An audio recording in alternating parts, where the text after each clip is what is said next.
This is YSM Sports Media. Want to thank you for all your love and support. Really appreciate it. We wouldn't be able to do this without you. Go ahead and hit that subscribe button right now and click the notification button for all future content. I think you said, "Don't give me any water, I swear they're trying to drug me."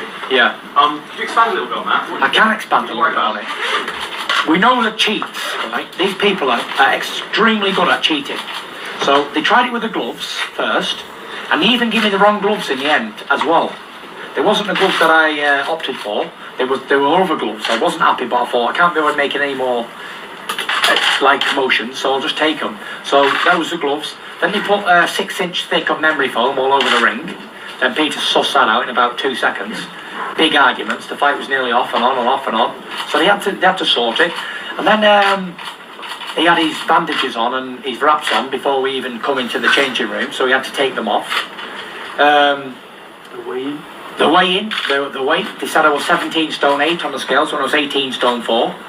He had platforms in his boots, all psychological things. Because if you look at the weigh-in, he was the same size as me at the weigh-in. But in reality, he's 6'5" and I'm 6'9", so there's a massive gap. And we saw that when we was in the ring last night. The bigger man was much me, but at the weigh-in, when we both stood with our shoes on, he was equally as tall as me. So there was that as well.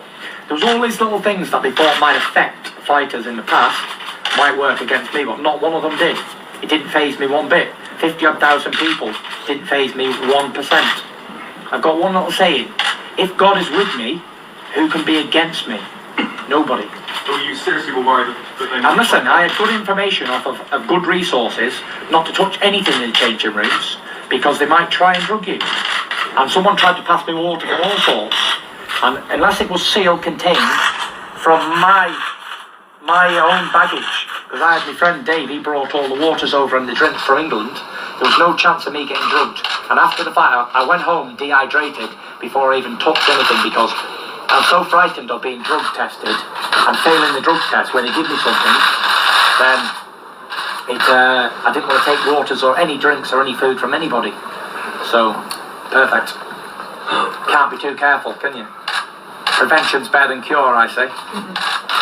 Tyson, so when you saw your weight at 78, what were you thinking? I knew it was rubbish because I weighed that morning 18.3.6 or something, and then I'd ate and drunk water and had breakfast and stuff, so I knew it was impossible, but it wasn't really. I wasn't bothered. Peter said to me, just check your weight again.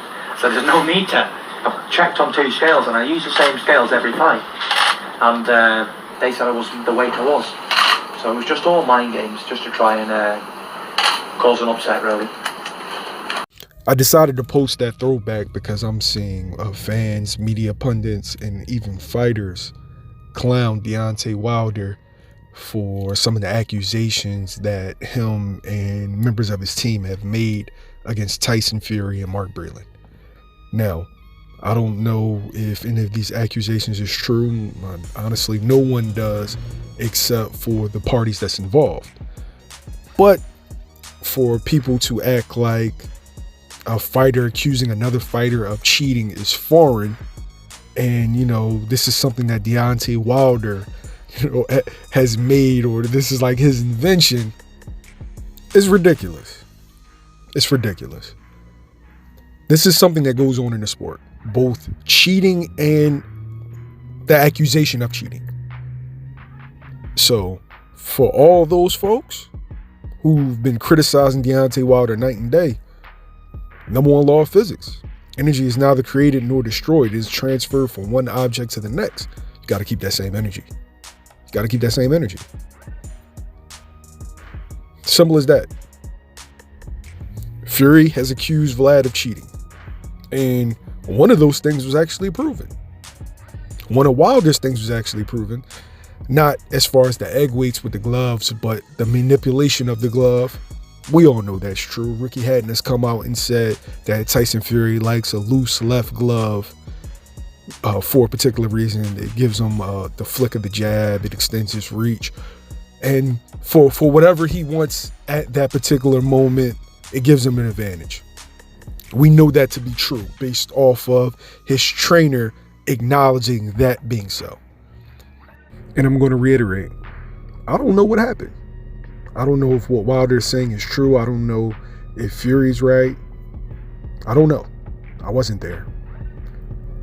But I know that cheating in the sport is a problem. It is. And we've seen stuff over the years, loaded raps, PED use, etc. So this is something that doesn't look like it's going to go away. Even the accusation of cheating doesn't look like it's going to go away. But this is for all you Wilder haters and Wilder detractors. Your man Fury, he's done this as well. Now, it wasn't off of a loss. So, I mean, you could use that, but accusing somebody of cheating is accusing somebody of cheating. So, I think we need to reel back, some of the steam that y'all got. That this has happened before. Fighters have made excuses before. And let's just move on to the next fight. I look forward to seeing what the future holds for both fighters. YSM Sports Media, I'm out.